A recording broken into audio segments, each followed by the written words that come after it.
buzz always been great about guys that came from UConn. Every NBA GM and every NBA president wanted to get a UConn guy. Hamilton with a steal, now numbers, back to Rip. They knew that once they got there, they just wasn't settled for just being in the NBA. Every player wanted to be great.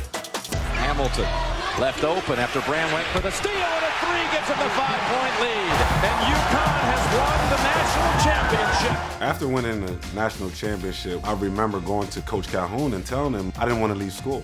When you're at the top of the mountain and you share that with your teammates, you want to come back and do it again. And he was like, Rip, man, you did everything you were supposed to do here. It's time for you to go.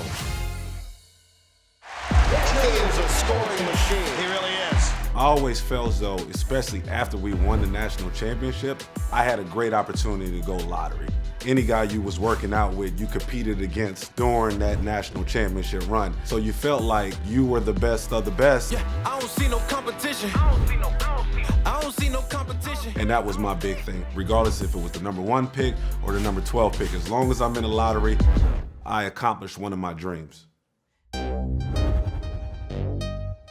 Well, the best part about the draft was that it was at the Washington Wizards MCI Center.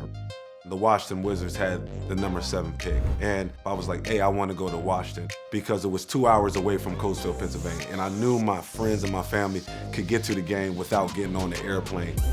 But by the time David Stern got up there and called the number 1 pick, Elton Brand from Duke University. As you're sitting in the green room, it could be very edgy, it could be scary. And now you're like, man, just anybody pick me. I just don't want to be the last one left in the room. The Washington Wizards select Richard Hamilton from the University of Connecticut. I remember when David Stern called my name, it was one of the moments as a kid that you dream. I had my mom, my dad, my grandma. My father bought my shoes, he bought my whole entire Canali suit.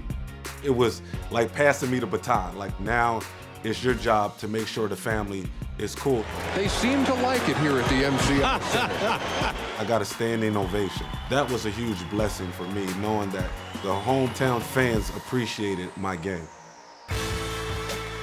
I almost cried up. I can remember getting to the podium and hugging David Stern. There's our first hug of the Commissioner David Stern, and it comes from Richard Hamilton. When you see David Stern, you're supposed to give him the handshake, but I gave him a big hug because I was so excited. I dreamed about that moment. I dreamed about that day walking on that stage.